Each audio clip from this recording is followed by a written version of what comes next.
Kalau kalian ingin mengetahui kedudukan kalian di sisi Allah Subhanahu wa taala, maka lihatlah di mana Allah Subhanahu wa taala menempatkan kalian. Kalau Allah menempatkan kita di tempat mulia, berarti Allah Subhanahu wa taala ingin memuliakan kita. Tapi kalau Allah menempatkan seorang di tempat-tempat yang hina, berarti juga Allah Subhanahu wa taala menginginkan kehinaan kepada orang tersebut. Dan di permukaan bumi ini tempat yang paling mulia adalah masjid. Tidak ada satu tempat pun yang lebih mulia melebihi rumahnya Allah Subhanahu wa taala. Bapak Ibu hadirin rahmati Allah Subhanahu wa taala, di pagi hari ini di dalam perjumpaan kita akan membahas tentang masalah zakat.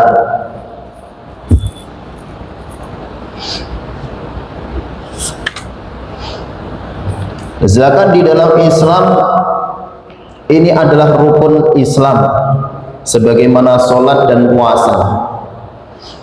Jadi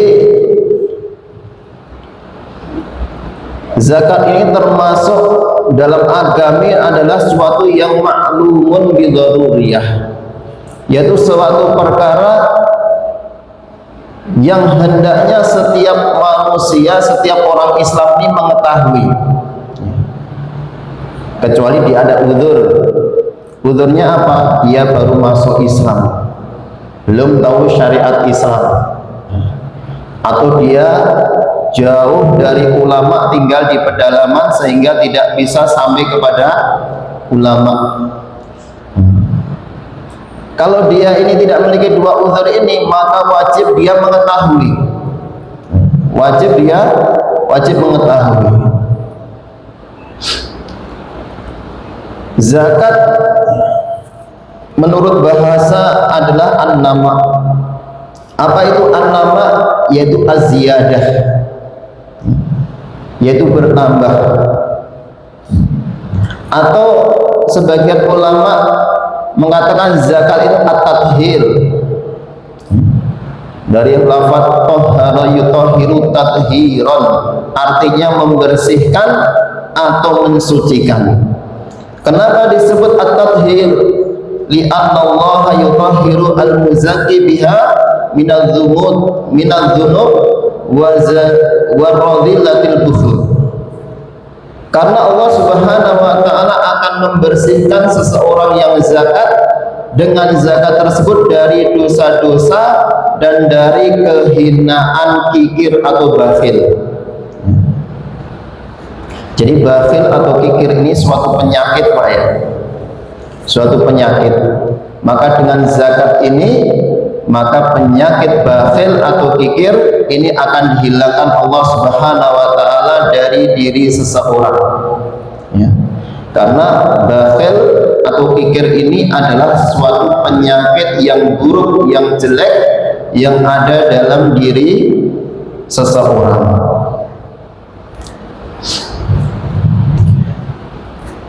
Kemudian adapun fadilah atau keuntungan bagi orang yang menunaikan zakat, maka hartanya ini akan dijaga oleh Allah Subhanahu wa taala. Sebagaimana baginda Nabi sallallahu alaihi wasallam beliau bersabda, "Hassinu amwalakum bizakah wa dawu amradakum bis-shadaqah."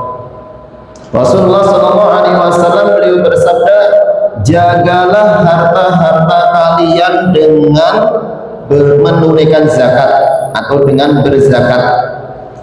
Maka ketika seseorang ini dia tunaikan zakat yang wajib bagi dia, maka hartanya ini akan dijaga oleh Allah Subhanahu wa taala. Kalau seseorang tidak mau menunaikan zakat padahal wajib zakat baginya, maka hartanya ini tidak terjaga. Bisa saja Allah Subhanahu wa taala akan mengambil secara paksa. Jadi kalau orang punya harta dan dia wajib zakat, kok dia bakhil tidak mengeluarkan hartanya, maka nanti Allah Subhanahu wa taala secara paksa akan mengambilnya. Baik itu dengan adanya musibah, baik kebakaran, gempa bumi, pencurian, kehilangan dan sebagainya, yaitu cara-cara Allah untuk membersihkan zakat seseorang, untuk membersihkan harta seseorang ketika dia tidak mau menunaikan zakat. Maka sebelum kita dipaksa oleh Allah Subhanahu wa taala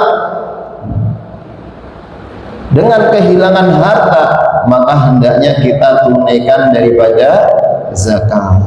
Wadawu amradakum bisodaqah, dan obatilah sakit-sakit, penyakit-penyakit yang ada di antara kalian dengan menunaikan sedekah.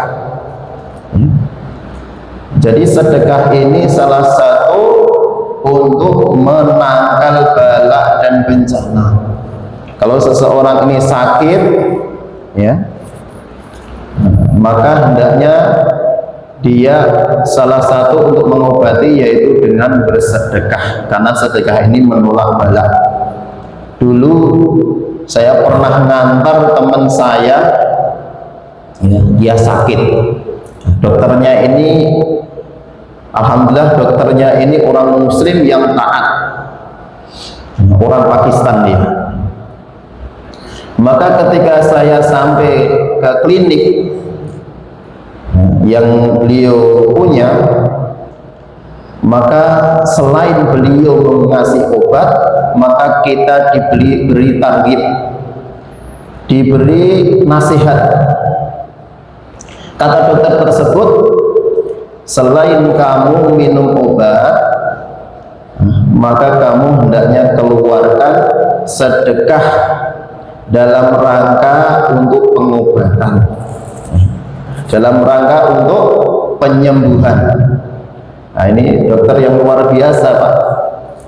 Jadi kalau kita jadi dokter, jadi tabib, hendaknya kita jangan hanya yakin dengan perkara yang nampak, dengan yakin dengan obat, ya.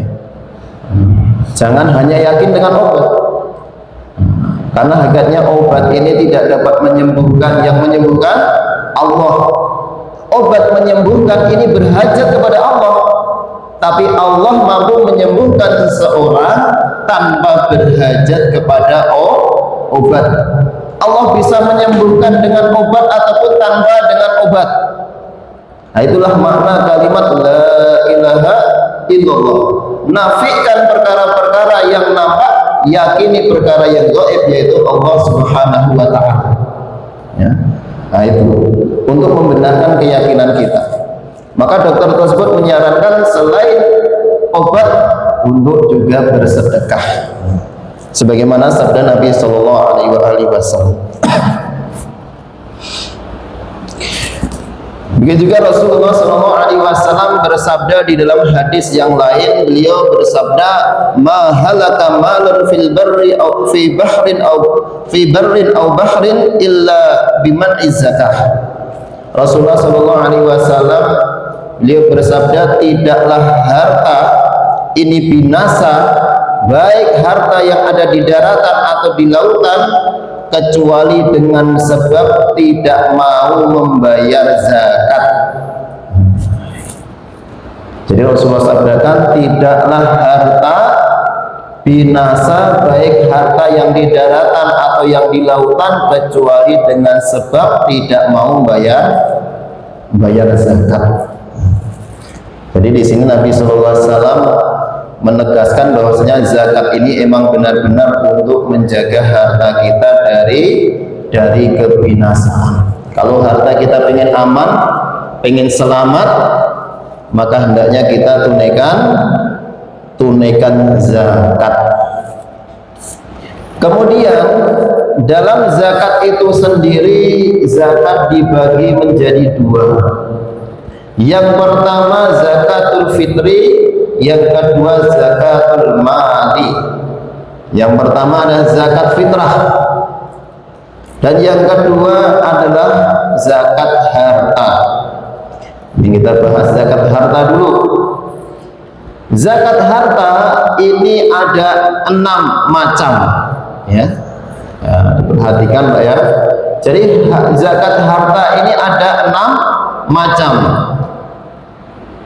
Yang pertama yaitu zakat hewan atau ternak.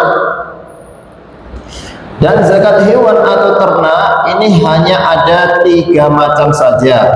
Yang pertama unta, yang kedua sapi, dan yang ketiga kambing. Jadi kalau Bapak misalnya ternak bebek, ya, ternak ayam, nah ini tidak wajib zakat, ya. Karena disampaikan hanya ternak sapi, unta, dan kambing. Kemudian dalam ternak ini syarat daripada zakatnya yaitu pertama sampai 1 nisab. 1 nisab ya hitungan tertentu. Kalau unta ya sudah sampai 5. Jadi kalau punya unta 5 wajib zakat 1 kambing. Kalau sapi 30. Kalau kambing 40. Kemudian yang kedua yaitu haul. Haul itu apa? Kepemilikan selama 1 tahun. Jadi misalnya seseorang dia memiliki kambing 40 ekor dari bulan Muharram, maka Muharram tahun depan kok masih 40, maka dia wajib untuk menunaikan zakat 1 kambing. Jadi haul, kepemilikan. Kemudian yang ketiga yaitu saimah. Saimah itu apa? Dikembalakan. Kalau hewan-hewan tersebut tidak digembalakan, ditaruh di kandang kemudian dikasih makan hari-hari, maka tidak wajib untuk dizakati. Jadi rata-rata kalau orang di Indonesia ini dia pelihara sapi kambing, kebanyakan mereka dikandangkan kemudian dicarikan makan, maka walaupun jumlah sapinya 30, kambingnya 40, maka tidak wajib untuk dizakati. Kenapa? Karena dipelihara bukan digembalakan. Ya, paham ya?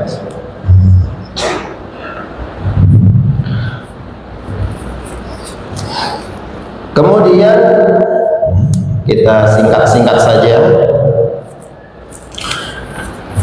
Yang kedua yaitu zakat tanaman dan buah-buahan. Tanaman dan buah-buahan. Kalau tanaman dan buah-buahan ini tidak ada yang namanya haul. Cukup ketika panen dia keluarkan zakatnya. Kalau sudah sampai 1 nisab, berapa itu 1 nisab? Yaitu 5 wasak. 5 wasak. Apakah setiap daripada tanaman atau buah-buahan? Tidak. Kalau tanaman hanya tanaman-tanaman yang dia bisa menghasilkan makanan pokok seperti beras, jagung, kacang-kacangan, gandum, dan sebagainya. Maka kalau seseorang dia ini punya sawah kemudian panen sampai 5 wasak, 5 wasak itu kurang lebih 850 kilo, 850 kilogram. Dia ketika panen dapat beras 1 ton, gitu. Nah, maka nanti keluarkan zakatnya karena lebih dari 850. Karena 1 ton itu berapa kilo? 1000 kilo. Nah, nanti dikeluarkan zakatnya. Adapun zakat tanaman ini nanti dilihat apakah tanaman tersebut ada usaha perawatan, penyiraman, pemupukan apa tidak. Kalau ada usaha perawatan, pemupukan, penyiraman, nanti zakatnya cuma 5%. Ya. Jadi kalau misalnya sawah bapak itu menghasilkan 1 ton beras, maka ambil 5%-nya. Berapa 5%-nya? 5 kali 10 berapa? 50 kilo saja. Ya toh ya. 5% dari 1 ton berapa? 50 kilo. Nah, ini kalau ada usaha. Kalau tidak ada usaha, bapak cukup menyebar benih. Nah, habis itu dibiarkan hujan dari langit atau aliran ada air, nggak dipupuk, nggak dibiarkan saja, tahu-tahu panen, maka nanti mengeluarkan zakatnya adalah 10%. Misalnya hasilnya 1 ton, maka 10%-nya dari 1 ton, yaitu berapa? 100 kilo. Jadi kalau tanaman ini tidak ada haul, setiap kali panen keluarkan zakat, setiap kali panen keluarkan zakat. Kalau dia setahun panen 3 kali, maka 3 kali dia bayar zakat. Begitu dia buah-buahan. Buah-buahan ini yaitu anggur dan kurma, sama 5 wasak juga.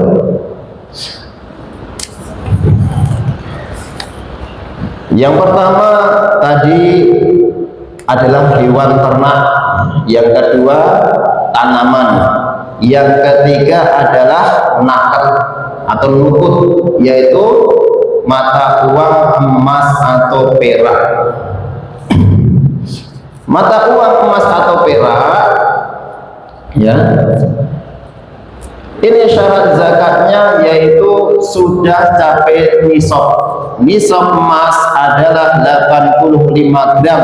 Jadi kalau ada bapak-bapak di sini nyimpan emas sejumlah 85 gram, maka nanti wajib dizakati 2,5%. Ya, 2,5%-nya.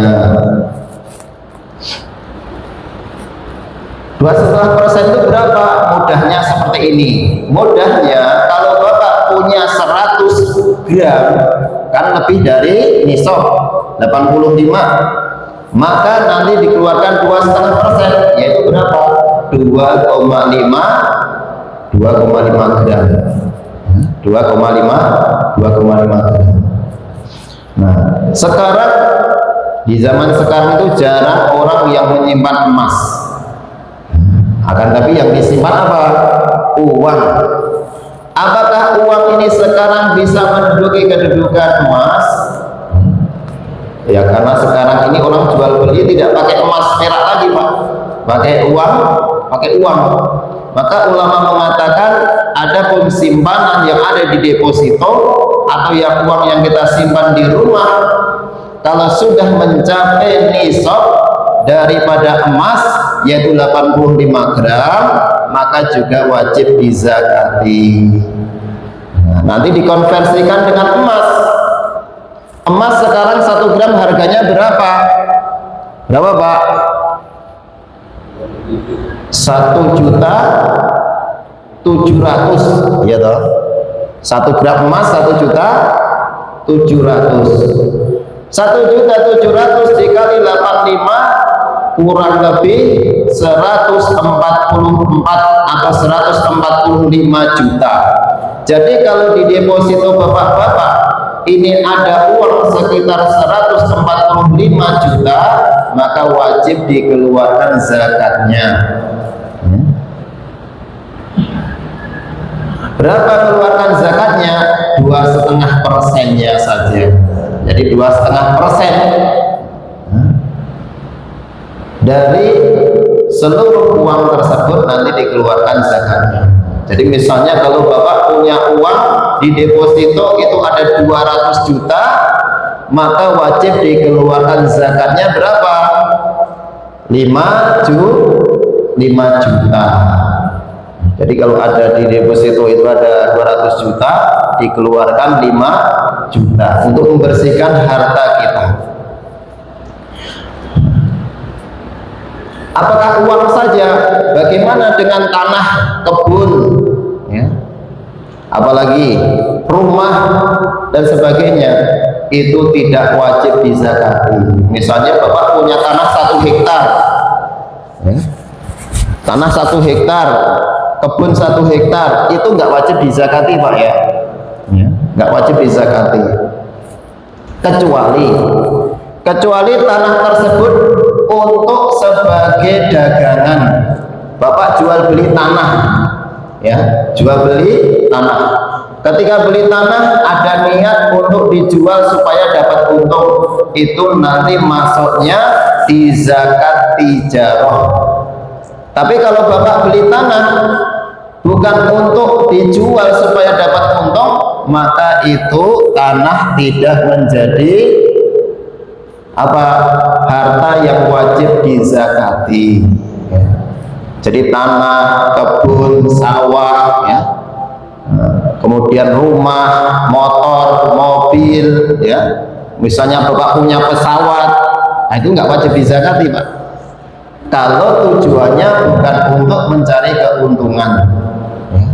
Yang wajib dizakati hanyalah harta-harta yang disimpan di deposito, ya, mungkin emas, perak, uang, nah itu dizakati. Kalau tanah itu nggak wajib dizakati, kecuali nanti itu dijadikan tijarah, nanti lain lagi urusannya.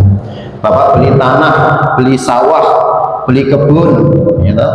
Kemudian ada niat, ini nanti saya jual supaya dapat untung. Nah itu statusnya tanahnya tanah yang wajib dizakati karena tujuannya adalah untuk mencari keuntungan. Nanti statusnya jadi malu tijarah, harta dagang. Tapi kalau niatnya tidak untuk dagang, oh saya beli tanah untuk anak saya, oh saya beli kebun untuk istri saya, nah itu nanti nggak wajib dizakati, ya.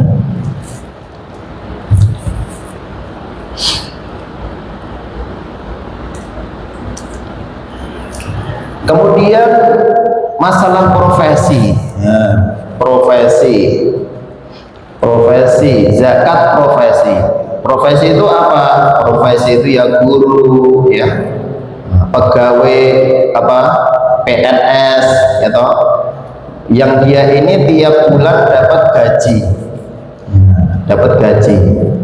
Apakah wajib dia zakat dari penghasilannya? Kalau zaman dulu, zaman Rasulullah, zaman sahabat, profesi ini dulu tidak ada, ya, tidak ada. Dulu profesi ini ya rata-rata mereka itu dulu petani, pedagang, ya, sehingga zakat yang ada di zaman Rasulullah ya zakat pertanian, zakat perdagangan. Dulu di zaman Rasulullah ya mungkin ada mu'alim pengajar, ya, atau ada profesi-profesi lainnya, ya. Tapi zaman dulu itu gajinya tidak seberapa. Nah, sekarang ini profesi-profesi itu justru menghasilkan keuntungan yang besar, ya. Gajinya lebih besar daripada seorang petani, ya. Petani mungkin, ya, dari hasil pertaniannya cuma berapa puluh juta saja dia dapat dari hasil pertaniannya, padahal sudah nyangkul, keringat, basah-basah, kehujanan, kepanasan, capeknya luar biasa, itu wajib zakat. Maka apalagi seseorang yang dia ini profesi itu kadang-kadang santai duduk di kantor, ya toh. Maka profesi juga wajib zakat. Terus zakatnya gimana? Zakatnya boleh tiap gajian atau boleh tiap tahunan. Kalau dia pembayarannya tiap gajian, ya, maka disamakan dengan zakat apa tadi? Zakat zurur wasimar, yaitu zakat daripada zakat tanaman dan buah-buahan, ya. Berarti nisabnya berapa? Nisabnya kalau beras itu 850 kilo beras, ya, 850 kilo beras. Nah, kira-kira 850 kilo beras itu kalau dijual itu laku berapa? Oh, laku 15 juta, gitu. Lakunya 15 juta. Maka seseorang yang dia punya profesi penghasilannya 15 juta, maka wajib dia mengeluarkan zakat. Setiap gajian dapat 15 juta. 15 juta itu bersih ya, setelah sisa, bukan kotor tapi bersihnya. Maka nanti dia wajib zakat. Atau juga bisa dibayarkan tahunan. Kalau tahunan gimana?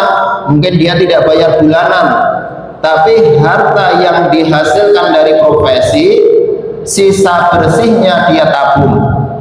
Setiap bulan nabung 10 juta, 10 juta, 10 juta, 10 juta. Akhir tahun dia punya harta. Maka akhir tahun nanti dikeluarkan zakatnya. Zakatnya berapa? 2,5%. Baik dia keluarkan ketika gajian atau akhir tahun, maka sama-sama dikeluarkan 2,5%-nya. Ya. Ini untuk profesi. Tetap orang yang profesi menurut ulama-ulama mutaakhirin, baik itu Syekhul Azhar, Syekh Muhammad Al-Ghazali, seperti Syekhul Syam, Wahbah Zuhaili, Yusuf Al-Qaradawi, beliau mengatakan orang yang punya profesi wajib juga mengeluarkan zakat.